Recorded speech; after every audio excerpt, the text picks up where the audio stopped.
Se a tua mente está sempre ocupada, com muitas preocupações, tentando prever o que pode acontecer, tentando lidar com todos os cenários, é muito provável que isso não é uma responsabilidade concreta. Talvez seja um estado de alerta gigante que você foi aprendendo a viver e criou um padrão de funcionar, um padrão de pensar. Bom, eu quero te explicar um pouco mais sobre esse padrão para você observar e tentar ver se tem sinais dele por aí, porque talvez você esteja confundindo responsabilidade com preocupação excessiva e nós vamos conversar sobre isso. E oiê, se você não me conhece ainda, eu sou Larissa Fonseca, psicóloga clínica, atendo 100% online. E por aqui a gente fala de tudo e mais um pouco com reflexões e também dicas práticas sempre que possível. Bom, vamos falar então dessa ideia de que pode existir um padrão de preocupação em excesso que na verdade se confunde com responsabilidade em excesso. É muito comum as pessoas terem um apego à preocupação, quase como se fosse uma coisa meio que familiar, uma coisa meio que, nossa, mas faz parte, nossa, mas eu preciso estar preocupado. Se eu estou preocupado, é um sinal de que eu sou responsável, é um sinal de que eu me importo. Então, como se preocupação fosse proporcional, o nível de preocupação, na verdade, fosse proporcional ao quanto eu estou empenhado com algo, ao quanto eu estou comprometido com algo. Você acredita em algo nesse sentido? Você tem, assim, pensamentos sobre isso, como se fossem crenças, coisas que eu acredito sobre as preocupações?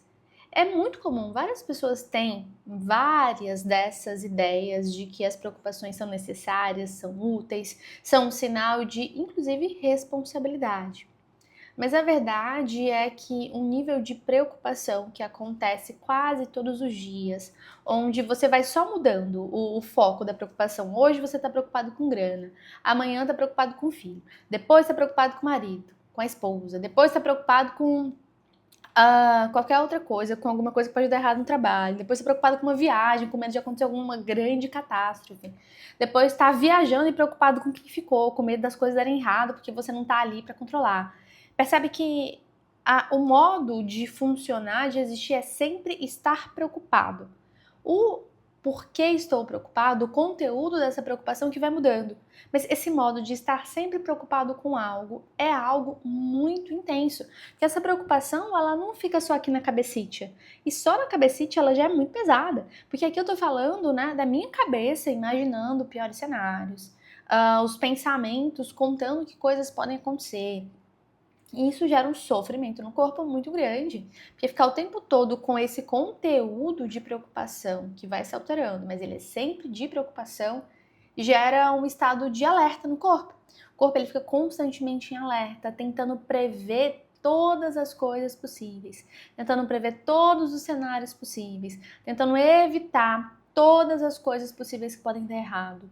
Isso te coloca nesse cenário de alerta, que se alimenta muitas vezes da própria ideia de que você precisa da preocupação. Tem muitas pessoas que não se reconhecem senão como pessoas preocupadas. E isso é algo que pode sim mudar, é algo que pode sim ser passível de uma intervenção, de algo que possa amenizar o nível de preocupação dessa pessoa, que ela possa ter uma relação muito mais tranquila com essas preocupações. Porque elas ficam aqui na cabeça, mas geram muita ativação física no corpo, altera sono, altera os relacionamentos, né? Porque muitas vezes as pessoas ao redor começam a notar, começam a se incomodar ou começam a evitar passar, na verdade, notícias para essas pessoas que são mais preocupadas. E aí isso começa a virar uma bola de neve, às vezes até de irritação, porque a ansiedade, a preocupação, ela anda muito de mãos dadas com a irritação, com comportamentos que podem ser um pouco mais hostis, ali não porque a pessoa quer, mas ela tá tão irritada, tão à flor da pele, com o sentimento de estar nas últimas, que ela acaba soltando algumas ali que o tiro sai pela culatra, sabe? Além disso, desses padrões que se mantêm, o sono, o apetite, ele acaba oscilando também, ele acaba tendo alterações para mais ou alterações para menos. A própria sensação de estar em alerta é uma realidade, pode vir acompanhado de crise de choro e de muitas outras coisas que se ligam ao estar constantemente preocupado, ao estar o tempo todo pensando que alguma coisa pode dar errado, alimentando a ideia de que se eu não me preocupo, eu não me importo, se eu não estou preocupado, algo muito ruim pode acontecer. Só que gera, claro, como eu falei, o tiro saindo pela culatra, porque mesmo se preocupando muito, coisas ruins podem acontecer. É a vida acontecendo, envolve uma quantidade de coisas boas, uma quantidade de coisas ruins e uma quantidade muito grande de coisas medianas, que são o neném, né? Nem muito ruins, nem muito boas, mas estão ali no meio termo. Mas tem esses extremos, né?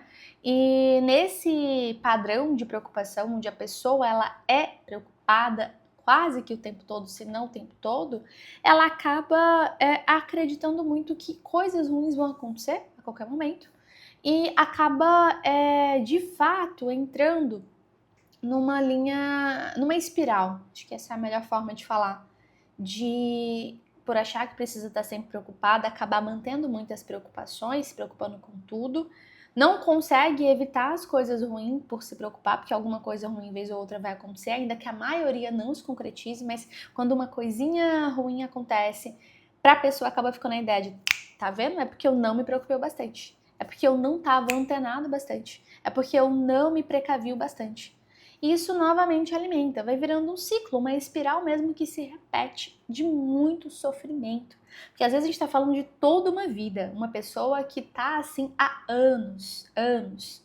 Na terapia eu recebo muitos pacientes assim, trabalho a grande maioria dos meus casos com casos de ansiedade.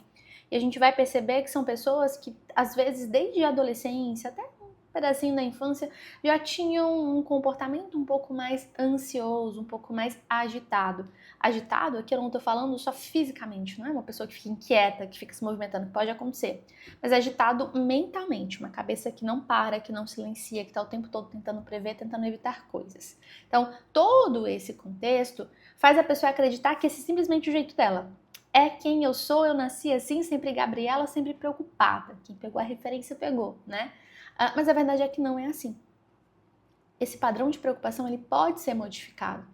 Em terapia, nós conseguimos não só entender como ele acontece, como também te ajudar a ter uma relação mais tranquila com essas preocupações, porque isso mina a qualidade de vida da pessoa e às vezes faz com que ela não se coloque em situações de vida que são boas, positivas, para ela evitar que algo muito ruim aconteça, ela acaba evitando a própria vida. Então, esse padrão, né, de uma ansiedade generalizada, que precisa ser investigado e é só possível fechar, de fato, em tratamento, um diagnóstico, no caso, nós podemos sim modificar, ajudando o paciente ajudando a pessoa, no caso, né, ali em terapia, a ter uma relação mais saudável com essas preocupações, a conseguir racionalizar um pouco mais esse conteúdo que vem na cabeça, que racionalizar é um passo importante, não é só enfiar a goela abaixo e pensar positivo, não é nesse sentido, mas é no sentido de eu tenho essa preocupação, mas o que de pior pode acontecer nisso aqui? Qual que é o pior do pior cenário? O que de melhor pode acontecer? Qual seria o mundo Disney mais cor-de-rosa nesse sentido? Qual que é o mais realista? O que tem mais chance de acontecer aqui de forma mais realista? Qual o cenário mais provável que realmente aconteça? A gente faz essas investigações para preocupações que são relevantes e eu instruo muito os meus pacientes a se manterem questionando as suas preocupações. A gente não pode só abraçar a preocupação e deixar ela vir e nos consumir. Não, a gente questiona, tá, mas o que realmente de pior pode acontecer aqui? Se esse pior acontecesse, como eu poderia lidar? O que está ao meu alcance de ser feito? Às vezes tem muito mais coisa que a pessoa poderia fazer, ela tem muito mais habilidade do que ela imagina. E a preocupação vem contando que não, você não é capaz de lidar com esse pior. Então, por isso, nós não vamos deixar acontecer. Mas a verdade é que talvez possam ter muitas coisas que sim possam ser feitas. Esse é um exercício breve, vou deixar ele descrito na descrição, que é o de pensar o pior, o melhor, o mais provável, quais são as suas habilidades de lidar, para poder ajudar a começar a modificar essa relação com preocupação, com esse padrão de estar sempre preocupado, tá? É possível sim viver com menos preocupação e com uma relação melhor com esses pensamentos. A terapia é um caminho adequado para isso. Bom, se você tiver ideias de vídeo, quiser perguntar alguma coisa, relatar algo, conta aqui embaixo, tá? Beijo, até o próximo vídeo.